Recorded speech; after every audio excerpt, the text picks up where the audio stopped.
Welcome to Puck Talk CS. I'm Matthew Mugno alongside Steven Murno. Steve, it's the same story as all season. The New York Rangers hovering around that wild card spot. And in the midst of that, rookie action on ice, rookie signings coming into the fold. A lot of exciting news this week, despite the despair in Rangerland. Yeah, you're right. It's kind of the same cycle here, repeating itself over and over again. So let's do it. I feel like we should just jump right in. Let's talk some puck. And I feel like the common theme of this season, we got the standings right here, has literally been one day we lose, the season's over, we're done. And then we play the next day and we win. And you know what?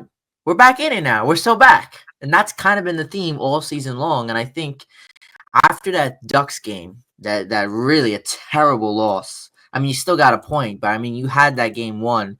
You were up by 2 goals with 4 minutes to go. I was ready to bury the hatchet and just say, you know what, season's done. And then we come out and we beat the Sharks, and I've come to the realization that the Rangers really do have a chance in this thing. You're looking at the standings here. We really do. We're tied for that last wild card spot with Montreal, and you got to figure that Columbus is up there in the mix too. They've got 2 more games remaining that we haven't played. One of them is against the Nashville Predators tonight, but we do hold the tiebreaker over Columbus, so that is key.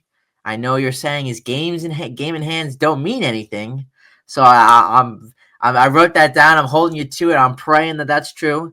And then you got teams like the Islanders and the Red Wings hanging around. I don't think the Red Wings and especially the Islanders will have enough juice to get through the end of the season. The Islanders have a really tough schedule. We could look at that in a second. But the Islanders, I mean, it's a brutal schedule. Canadians have some tough games.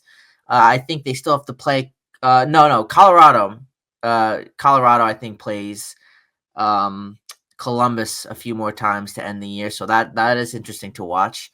But looking at these standings and just overall thoughts before we jump into just the things, I want to gauge where you are at after the Ducks loss, after the San Jose win, standing wise. Yes, we have played 2 more games than all of these other teams. But what are your thoughts looking at this? My thoughts are it's wide open. Because Montreal right now is in that spot, but I don't see how any of these teams can't. Like, if you put together 2 or 3 solid efforts, which I know these teams haven't shown that on ice this year, but the Islanders win 3 games and they're in, and there's not that much time left. So it is the ult. I thought last season, even watching from where the Rangers were winning the President's Trophy, I thought that last season was as far of a scoreboard watching win and in situation we would see for a little while. And clearly it's the same this year again, which is pretty comical. But overall, I think it's anyone's game. And based on the way Columbus is playing, they suddenly dried up on offense. Like they have been incapable of scoring. Detroit, I think many people thought would be in a better position this year. They're in that mix, but are we really counting out some of their star players, right? Lucas Raymond gets hot. I think it's a different team. If their star caliber players play to that level. The Islanders, I mean, uh, they're also within proximity, and I don't think you can count them out either with some of the efforts they've put forth. Even in losing efforts, they've looked better on ice. And with the Rangers, I think you have to circle 3 games: the game against New Jersey and the 2 games against Tampa. And a lot of people have said to me, well, the last game of the season, at that point, they're either in or they're out. I think it's really going to take until the end of the year and that final game to know, though. Yeah, I think I 100% agree with you. I really think that game in New Jersey is big. I'll get into it in a second, but I think if there's any Ranger fan looking for hope, or if you want to hear this, they're in it. I think the Rangers are going to be in it to literally. If this is going to come down to, it might be the last game of the NHL season. I'm not sure who plays it, but I think this is going to be one of those scenarios. these teams, and we could jump into all these games coming up here. Um, Nobody has decided that they want to, they really want it, and everybody's been losing. I mean, Columbus has been losing. The Islanders have lost 3 in a row now. Canadians lost 3 in a row. This is it. Literally, is going to come down to whoever wants to win a game or two. Like, you're going to rise up in the standing and get the upper hand. And we can look at the schedule coming up here. Coming up Tuesday night tonight, Panthers play the Canadians. Canadians beat the Panthers on Sunday. So you would have to figure, honestly, I find it hard to believe that the Panthers would lose 2 games to the Canadians, but knock on wood, we've seen crazier things happen. The Islanders have really got dealt a bad hand. They've been playing they played the Lightning 3 times in this last month, and they just got smacked by them a couple of days ago. So they play the Lightning again. I don't like their odds going into that game. And Columbus plays Nashville. Nashville lost last night. They're playing a back-to-back game. You would have to figure that Columbus is probably on home ice going to find a way to win that game and tie the Rangers and Canadians if they lose with 77 points. Then tomorrow night, the only team that plays is us. We play the Minnesota Wild. We can kind of preview that game in a second. But again, this is a must-win game for the Rangers, considering that in a span of 1 week, the Canadians play 4 games, and we only played 2 games. And those 2 games is against the Wild and New Jersey. That's a big game. That New Jersey game is going to be huge, especially if we can't find a way to beat a Minnesota Wild team on home ice. Figure we just did it on the road 2 weeks ago. Why can't we do it on home ice? And then on Thursday night, the Canadians will be playing the Bruins. Now, the Bruins have not looked good recently. They figured that maybe that might be a close game. We'll see what happens, but you got to give Canadians the edge there. And then Columbus plays Colorado, which Colorado is on an absolute tear right now. So Columbus will be home for that game, but you have to figure that Columbus will not be the favorite in that game. So again, all this is talk. Let's dial in and focus on our game against the Minnesota Wild. Wild coming home, going to be getting the Stephen McDonald announcement, especially with Zook coming back. You gotta like that. What is your breakdown of this game? Because you have to win this game. I mean, you just have to come away with points. I think they got a good view of the Minnesota Wild and what they are a few weeks back, right? 2 weeks ago? 2 weeks ago, yeah. And I think it's going to be a very similar game. I think it's going to be tight. You got to play physical. And, they have a number of forwards now that dig and some young talent that's come up. No Kaprizov still, but this is where you can take advantage of a team like that. They don't have that Panarin east-west skill, can game break in that respect on the ice. A guy that if you're down 3-0, he can easily claw, with his line mates, the club back into the game, whether it's 2 goals, 3 goals at a clip. So I think it's going to be very similar to what we saw 2 weeks ago. But I also think how much of this season is really about how the Rangers play, right? Like we just talked for 8 minutes about scoreboard watching and how other teams are playing. I don't think the Rangers are going to improve much upon what we've seen, but this is a team that has to play also to its strengths. 15 shorthanded goals, it's the most in the NHL. Their power play struggled. We'll see if that can improve a little bit. Again, the improvements that we talk about and some of the discourse I've seen online is like, oh, well, it is what it is. And it's like, yes, but at least in this stretch, no, it doesn't mean something for the future if they improve on the power play, even marginally, right, by a short percentage. But if they do improve a little bit, it increases their chances of getting into the postseason. Like, again, we just talked about how much of this is a 1 or 2 game swing in the final 10 games. So they improve on the power play, they pop a few. Do I believe that could happen? Yes. Have they shown that? No. And this has been, again, the conversation all year. So I really think it's how the Rangers play. Don't count your goaltenders out. And, we'll see what Minnesota brings to the table, too. Um, they may see this as an opportunity on away ice to really, break the back of the Rangers. And for Minnesota, you have to think they're in a pretty good spot in the West. They'll likely rest their guys the last game of the season. So for a lot of those guys, it's a little while out, but for them, it might be 9 games left of the year for them before they get their rest, and they might try and turn up now. So we'll see. Yeah, I What think What are your thoughts? they're also getting Kaprizov back. I think he'll be back for. I know he returned to practice. And they got a Oh, so couple. he could be back.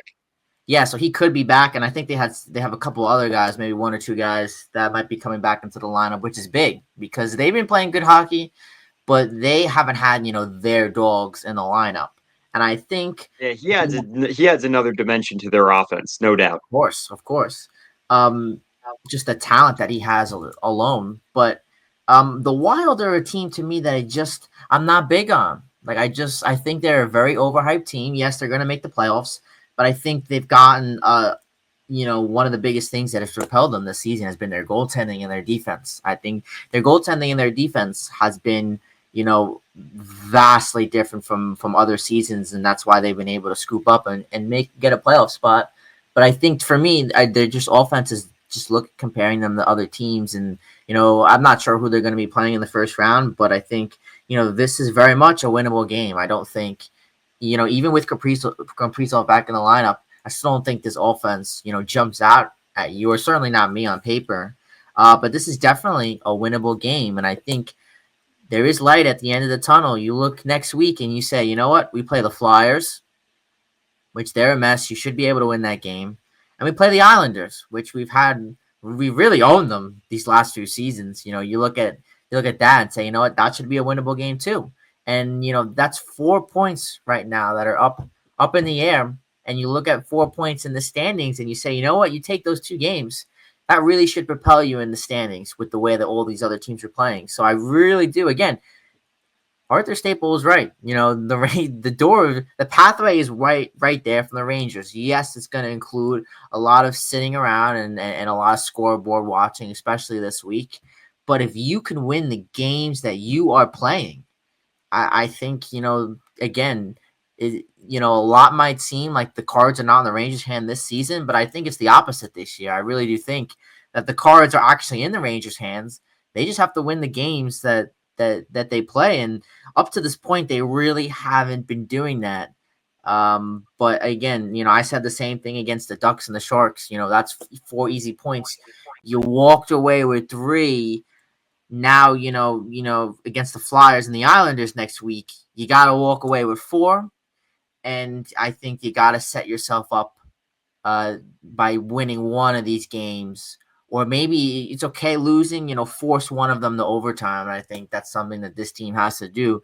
On a side note, I'm happy we don't play the Capitals because what would happen, if we did. So I'm happy that that point in history is not going to exist. The Great Chase, yes, will not be concluded on Madison Square Garden ice or with the New York Rangers visiting the nation's capital.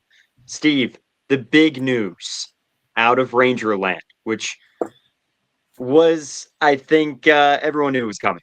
But with Boston College eliminated by Denver, by the way, for the Will Smith, Gabe Perrault, Ryan Leonard line, they're recruiting Fowler and net, some of their defensive prospects they have.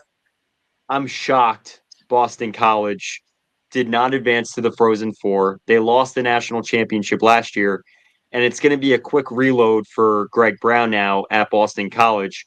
Very shocking loss, but it is to the gain of the New York Rangers because Gabriel Perrault signed that entry level contract. So, Pass Steve, was intercepted at the blue line by I Carter think, King. apologies, folks. We got the audio there from the highlight clip we're playing. Perreault, to me, is going to be interesting because it looks like he might slot with Zibanejad and Kreider, who struggled at 5-on-5. But I do like that they're playing him with players that are accustomed to playing top 6 minutes. Like they didn't slot him in with the 4th line or 3rd line. I like that. And I like how that fits his gameplay. He's more of a playmaker. He doesn't have a big frame. He doesn't use his size. He has tenacity and he'll try and win puck battles, but he's more of a skill guy. So I like the way he could fit into that line, and I'm extremely excited to see what he brings to the table. I don't think he'll be a game breaker to start, but who knows, right? There's always that upside, and that's what he presents.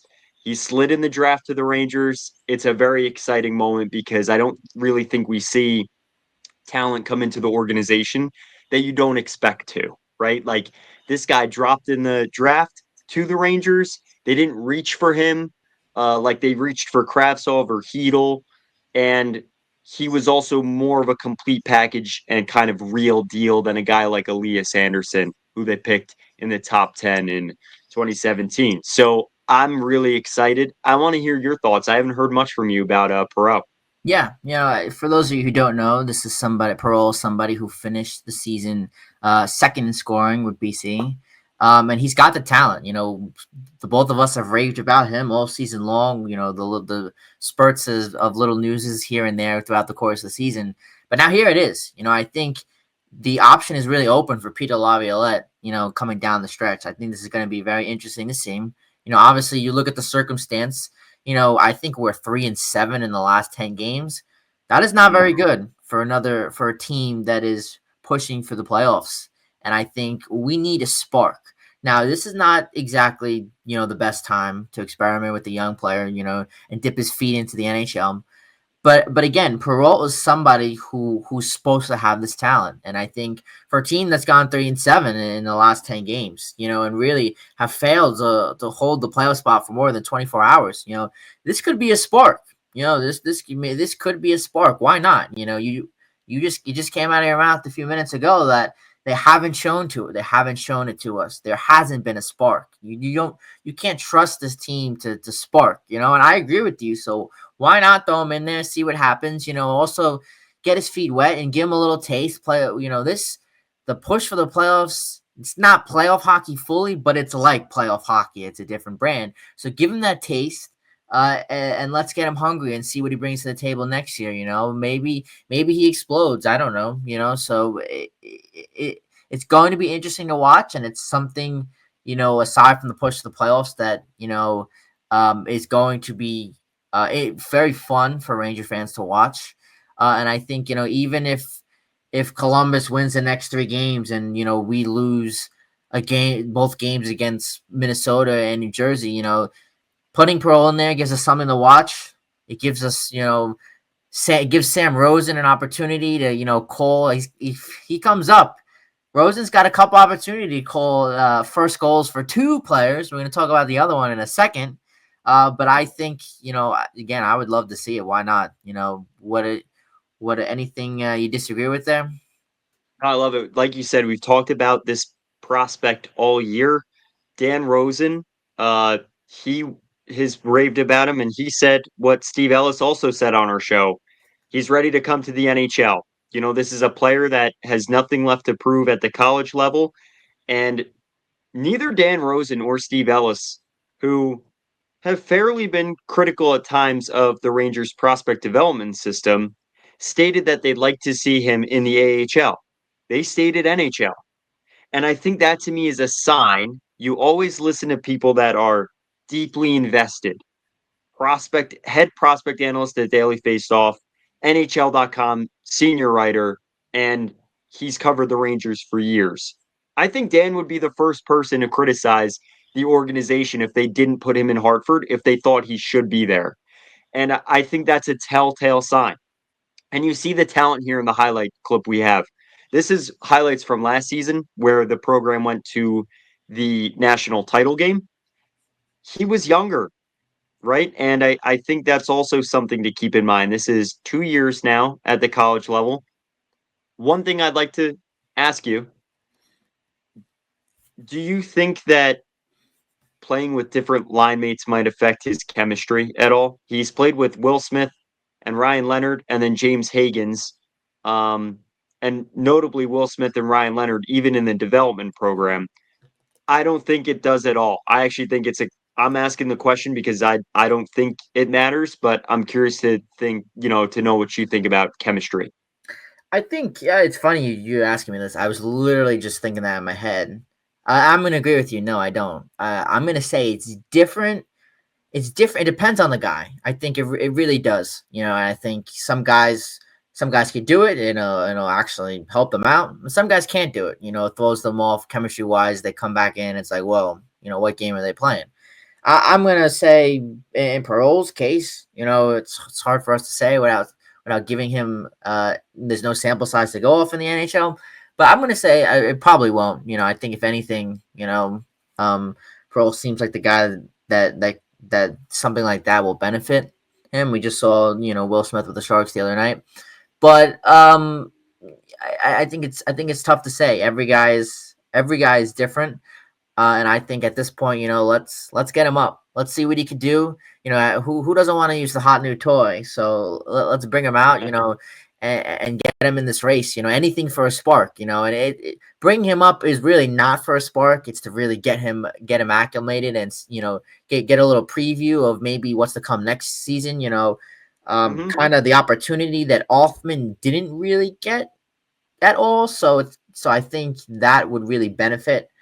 It plays the conversation of asset management, which I'm not sure we've done the best.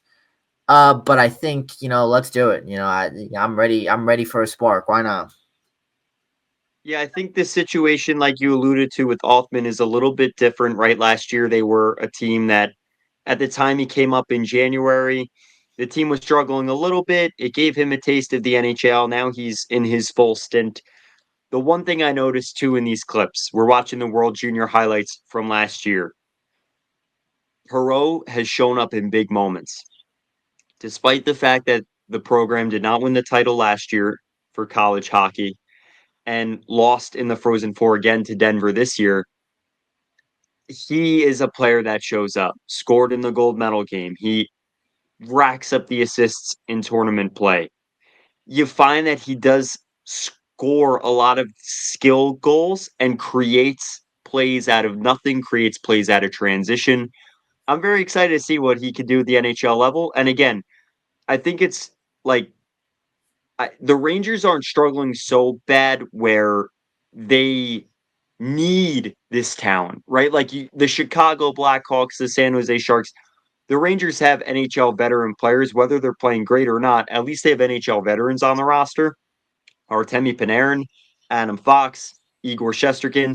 I think it's still, despite the fact that the team hasn't played well, it's going to give him a lot of comfort to have those veterans around him that could show him the way, at least for a few games before changes come over the summer.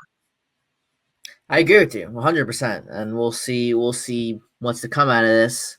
I think it's time we jump into the other player that I think could get his first NHL goal as well, and I really hope that Sam Rosen is the one behind the mic giving the call. I think that'd be like really the last send off of a big call that he could call if we don't make the playoffs. But that's Brendan Othmann, and I think Brendan Othmann in these last few games has been one of the best players on the ice. And when you look at it, the numbers really don't jump out at you, but let's look at some of the other numbers. He was on the ice for 9 goals that we scored, and I think only 2 that we've given up 5-on-5. I think as a rookie, that's been pretty damn good. And again, disregard stats. He looks good on this top line, alongside Panarin and Trocheck. He is playing well. He's playing hard. He's playing physical. I think he had I think on the post game they said he had 14 hits since moving up and getting more minutes. He's getting to the dirty areas where goals are being scored. On 2 of those Panarin goals against San Jose early on in the game, one of them, Othmann was there. He was going to get a rebound. He was positioned perfectly. And the other one, he was screening in front of the net. He was screening Georgiev. So, to me, Othmann's looked fantastic. I want to see this continue. I think moving him up there with Panarin and Trocheck is only going to help him down in the long run. And I think it's going to unlock his game. And that just goes to show you how dead our fourth line is. Our fourth line is trash. Arthur said it when we had him on last week. It's really a minor league line, and I think it doesn't matter who's on there. You bring some of these guys up, and even our third line as well with Kreider. It goes to show you that you bring these guys out, they start performing and they start looking better because they have actual NHL talent. But anyways, fourth line conversation for another time. What have you seen from your perspective, and what is your breakdown of Othmann, of why he's looked so great recently? Yeah, it's almost a shame that his production hasn't even out to, I think, the way he's played. But I think he was as advertised when he was drafted. He's a Chris Drury draft selection. I think he displays some things that Will Cooley does, but he has Cooley does have a really good shot as well, but I think Othmann's a shooter. When I talked to him last season, he said he modeled his shooting a little bit after Kyle Connor. Obviously, Connor in the news lately for his Four Nations performance, but still a top 5 player, at least this season, in points in the NHL. Really great guy to model a game after. Othmann has speed. He scores in the clutch. We saw that in the AHL all season this year and last year. What I like about Othmann's game is what we haven't seen from the Ranger NHL roster. A few guys, right, in that mix of getting into corners, winning puck battles, and he has skill to go along with that. I don't think his skill is, superstar level, but I do like that he has the mix of skill and grit. We see that with Will Cooley. We see that with JT Miller. It's very evident what Chris Drury and this management group wants from the New York Rangers, and the assets they put on the ice every night. And I think it's nice to see that hunger and that drive. It reflects a little bit in Berard's game as well, but I do think that Othmann right now complementing Panarin and Trocheck, you see how that's elevated his game. I just showed a clip quickly of that assist on the Fox goal, a fadeaway pass.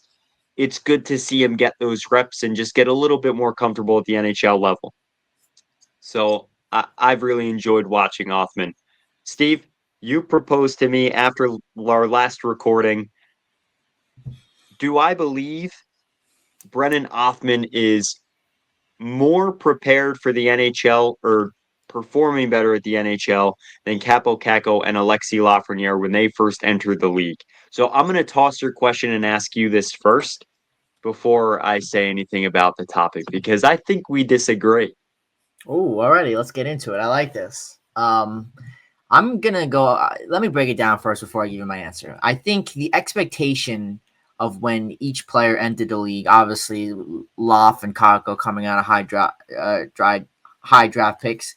I think the expectation of when they entered was vastly different. And I think obviously when Othmann came up, he had the 3 games last season. I think he caught us all by surprise by playing last year, and we're like, whoa, he's up already. And then just the expectation of this New York Rangers team. Obviously, we were the best team in the league last year.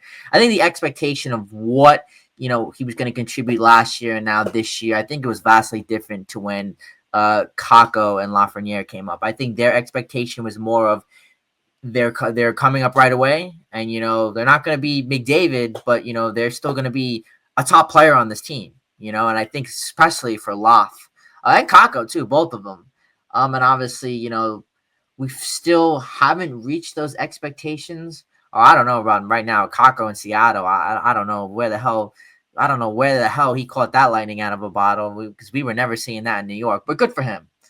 But I just think that the expectation was different. And when you circle back to it for Othmann, this is still somebody that scored over 50 goals in junior, and I think he is holding his own right now in the NHL. Now on a top line, not just a crumbly fourth line, but he's doing it at the most important point of the season. This is where every game matters, every point in the standing matters, and I think Othmann playing well right now at this point in the season, that's going to body very well for his future. And I think we still wait on that first NHL goal. What is it? 0 in 20 games now, 19 games, but you could feel it. It's coming. It's coming sooner rather than later. He's going to score before the season ends. I could mark my words. You could feel it. But I'm going to go out and say that when it comes to Othmann, I think the expectation is different. So I'm going to say no. What do you got for me? I disagree, and here's where I disagree. I think that Othmann is a little bit more of a complete player than Lafreniere and Kako were when they came into the NHL. Kako, if you remember, his goal differential, I believe, was sub 20, or at least around there in his rookie season.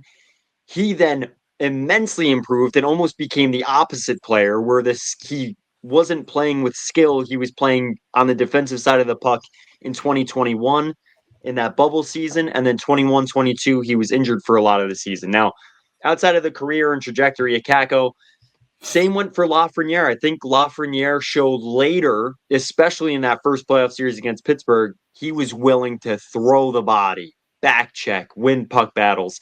But Lafreniere throughout his career, that ebbs and flows. Like now we see where there's stints where all of a sudden he's just not back checking and not committed to the full hockey game, 200-foot game. I like that Brennan Othmann blocked a shot the other night. He had the assist. He had an assist on that kind of wacky Canucks goal on the Sam Rosen day, where he won the puck battle along the boards, chipped the puck up the wall, and the shot on goal was tipped by Fox. To me, Lafreniere also played a little bit that way as a rookie. I thought at times, though, he was a little more invisible as a rookie. And although he went a long time before he scored his goal, Othmann has not produced a goal, which is kind of like his shtick, his asset is that shot. I still think that Othmann came into the NHL a much more complete package than the other two players we're talking about. And listen, a lot of that, I'll give you credit, is expectations, right? A lot of times when I talked to Kako last year, he was still talking in year 5 or 6 in the NHL about expectation. I'm not the player I'm supposed to be, right? Lafreniere in a similar boat, but a lot of times he's a little more reserved. And at that point, he was earning minutes with Trocheck and Panarin. Art Staple talked about that as well, how that helped his growth and how growth isn't always linear. Overall, though, I think as rookies, I think Othmann's coming to the league a much more complete player. Do you think that this is going to help Othmann out down the line, maybe 3 years in the future? I don't know. And I think the concern some fans have, and I do agree with, and media personalities as well, beat reporters, how does Peter Laviolette kind of being on the end of the rope here, the environment, right? Like, what is the locker room really like right now? You know, JT Miller isn't a vocal guy. We heard that from the inside from our Staple interview. I just don't know, like, what's the best area for Othmann to grow in. I'm just hoping that at least there's some areas, whether it's playing on the ice with Panarin and Trocheck right now. Maybe he's getting some guidance from the veterans, but I tend to try and look at things positive. We don't totally know. So, it might be who he trains with in the summer, how he plays at camp next fall. I hope it helps him grow, but I also don't think it's like the most ideal environment for a rookie that's trying to break into the league to be in. Yeah, I 100% agree with you and on that, and throw in the fact that it's New York, and I feel like New York has got to be one of the toughest places in all the sports as a rookie to come into. Doesn't matter. I don't think doesn't matter if it's hockey or baseball or football. It's just the lights shine the brightest, and not everybody can thrive. I think the Rangers are the prime New York team example of having players that just can't live up to those expectations. It's so I think I 100% agree with you on that point. And I think it's an ongoing door. I think it's not just one thing here at the end of the season that's going to set Othmann up for the future. Like you said, it's going to be his training routine in the schedule. It's going to be training camp. It's going to be who he plays with next year. But I'm really hoping that this opportunity with playing alongside Trocheck and Panarin now is going to at least start that process and speed it up and give him some valuable insights that he could take away for next season and kind of I got two comparisons, Steve. Go ahead, dish him. Ryan Leonard, Gabriel Perrault's line mate, he's coming into a great situation in Washington, right? That's like the best situation you could come into. Yeah. But I also think about Will Cooley. And here's why. I like that you brought up expectation, lights on Broadway, because those are metaphors, but an expectation is just, obviously the human condition of being excited and desiring out of a prospect. Results. It's a results-driven business at the end of the day. But I think Will Cooley didn't have the pressure, and we've seen how avoiding the pressure of production because of his complete game, the fact that he made the team at a camp as a surprise, second round pick from a few years before. I'll tell you this, in camp last year, media attention was far from on Will Cooley. Like in the locker room, they have the ABC groups, right? And you're interviewing all these players. Will Cooley was in the mix just like the rest of the prospects. I think that really benefited him. And right now, I get the sense most of the guys, right, that are taking the flack, that are responding to the media, Fox, Zibanejad, right, your leaders, Trocheck, Panarin will talk off camera. I don't think Othmann is a player that one is really getting like a lot of media attention, and two, even in those individual stall visits where it's one on one, I haven't seen a lot of material on Othmann that's like, why do you feel you haven't scored yet, right? Like an individual piece by Staple or something online. So I do think that it is, although I don't think the coaching situation is the most ideal, maybe the roster turnover to come, the long summer. I also think that the fact he doesn't have that pressure might help him a lot in development. I Yeah, think Perreault is going to face more of that. I think so too. I think, it's just the expectation again, like we have in New York. That it's not that he's the second coming, but when we hear this name and hear this name and hear this name, we expect to see some results. And I know I haven't seen results from Othmann, but when Perreault comes up, I'm sure he'll face the same boatload. I got another exclamation point here. If you're ready, any more thoughts on Othmann before we transition? No, man, I think we got Othmann assessed, and obviously we'll be talking about him later too. So So Othmann for once for me has been number one. How about Adam Fox since he's returned these last few games? I think Adam Fox is somebody that we've certainly hammered here on the pod. oh yeah, Spotify with ads, but I think that I think not to say that he's upgraded to Spotify Premium here, but these last few games he's looked pretty good. Obviously in that game in Anaheim, the game against San Jose, even some of the losses that we had. I thought he fairly looked well in a lot of these games, and he hasn't been clicking on that power play, but his 5-on-5 play and his just overall ability, that's his strength, which has been lacking, which I think is kind of tarnished some of the other elements of his game. But I think just his ability to get in there, set up plays, he's dishing them out. He's been reading plays pretty well, and he's been shooting the puck more, which I think all plays more. I think this is the Adam Fox that if you get this Adam Fox for 85% of your season, a healthy Adam Fox, I think this propels a Rangers team definitely. They're 6 to 8 points ahead of everybody else in this wild card standing. So, what do you agree with me on Fox? Have you seen some from him recently? I don't, but I also think it's fair that how I've assessed every other player on the team, I should assess Fox in the same respect, right? This is a player that virtually never had a high caliber defensive partner. Love Lindy. I loved him in New York, the way he played as a person, but he never had the Devon Taves to Cale Makar where you have, Taves goes anywhere else, he's the team's number one defenseman outside of like Vancouver, New York, right? Like the top teams or teams that have that player on their club. You also talk about his injury from last year, how that affected the season. If I'm not going to criticize, right, Zibanejad's taken flack. I don't think Panarin has as much. Igor has. I mean, really, every player has not escaped it. It's New York. We've talked about it all episode. But the one thing I noticed, and it actually did not go over well on X, I tweeted out when he scored that the second goal against the Sharks, where he just like knocked it in, I think it's got to be one of the worst 9-goal seasons I've ever seen from a defenseman. Like McDonough would put up like 8, 9 goals a year. Not as many as we've seen from Fox, where it's like 17, like last season, his career high. But they're all like empty net. He knocks in a puck at the goal line. And I caught a lot of criticism. Well, he's a defenseman, right? And I'm a big, the Norris Trophy should go to the best defenseman, not biggest point scorer guy.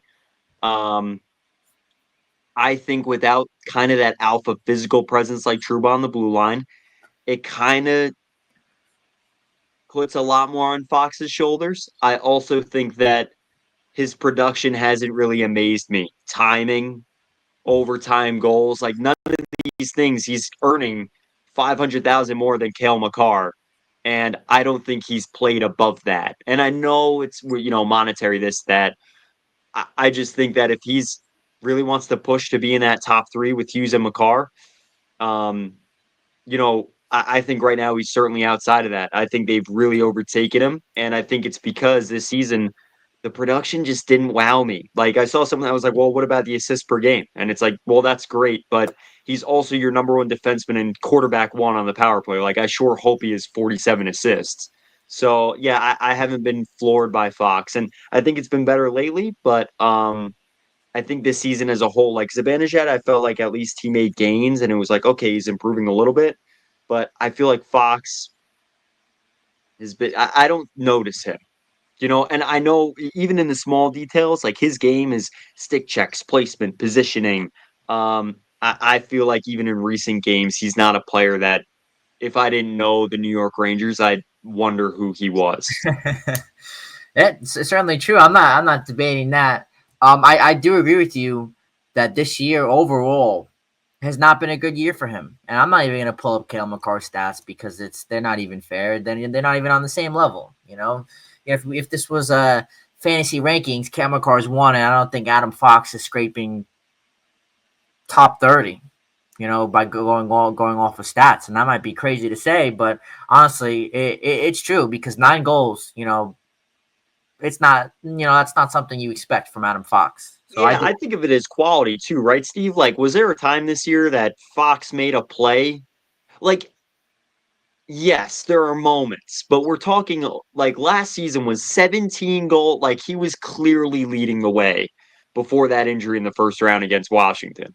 So yeah, I don't know. I also think it's quality in numbers, right? Like how timing, things that you can't really add to numbers. I just think it's not the best, like 50 plus point season from a defender I've certainly seen. And I caught a lot of criticism, online of like, well, this is why we don't deserve Adam Fox. And I'm like, listen, I'm the firm believer. He was valued at like 14 mil. Like he's that good.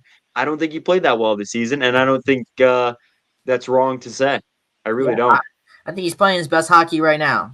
So I'll say that, That's important. and it's important. It's important. Let's see if we get the results. Last thing that I'll bring up before we wrap up here, Stephen McDonald Award, extra effort. Who is winning that in your book? I'd love to give it to Sam Rosen. Obviously, I don't think that would happen. But in my mind, there's only one player that's going to win this. Who is winning it? It's Will Cooley. Of course, dog. Although I will say this, I think Will Cooley right now is a runaway favorite. I think Jonathan Quick's in the mix, but I do think it's opening up a little bit because I also feel like Will Cooley, like his impact from October to like start of February was immense. I feel like March really, I haven't noticed him a lot. And I know fans they know. But I'm just saying, I do think some other players are going to earn more votes than if the voting was 2 months ago. I think it has to be Will Cooley. Honestly, I think if it's not Will Cooley, I will be totally shocked. I think Cooley deserves it more than anybody. Second season. I think in the success that he's had, and especially going back to those dark times of December and end of November, January, where nobody was stepping up and he was there. I think is he going to become the New York Rangers all-time leader in hits in a single Close. season? The only thing that I don't like about that stat though is that like they started tracking the stats in I think like the 80s. So Yeah, it's that's like true. that like there were definitely 70s like Sanderson type Yeah, of guys that were probably racking up the hits, even in New York, So no, but still, I mean that's still extremely impressive that what he couples with his like skill and nose for the net, the way he plays the game again as a complete player, and then the fact that like he's still gonna earn that stat no matter when it started. You know, it really is impressive, and that is the namesake of the award, right? Extra effort. yeah, for sure. And I think to add on to it, he's been bounced up and down the lineup with a ping pong ball. I think he's played with everybody this season at some point. So I think just having the season that he's had, despite given the adversity that he's faced, again, you talk about guys moving up and down the lineup. Not everybody could do that. Play with different players every night in, night out. And I think to me, it should go to Will Cooley. I would love for it to go to Sam Rosen. I really think it should, but I don't think he's eligible for that. So, any last Steve, I thoughts? got one more thing, Go man. ahead. I knew you were gonna toss me the last thought. This is pretty cool. Minnesota Wild. If Gabe Perrault plays against Minnesota, they had the draft selection right before the Rangers drafted Perrault. They were 22. They picked Charlie Strommel. He's playing really well in college hockey, but uh, the fact that Perreault can play against Minnesota, the team that was the last to jump over him, I think that's pretty cool. So, although that's a small tidbit of info, obviously keep an eye out because I think something that is going to be discourse moving forward with Perreault, however well he succeeds at the NHL level, is certainly going to be how many teams overpassed him in the draft that year. So it's exciting and I think there's a lot on the line. Like you said, Stephen McDonald, Perreault. We'll see if Othmann can get that first goal. And of course, let's see if this team can, stay in the mix at least for another few weeks. Yeah, I love that little tidbit that you added right there. Wild definitely going to be regretting that in a few years. That I think might be evident. So a lot of scoreboard watching ahead. We'll have it all. We'll have it all to break down here at Puck Talk CS. As always, follow our socials at Puck Talk CS on YouTube, Instagram, Spotify to get everything New York Rangers hockey leading up to the playoffs. Always remember, it's just the luck of the puck.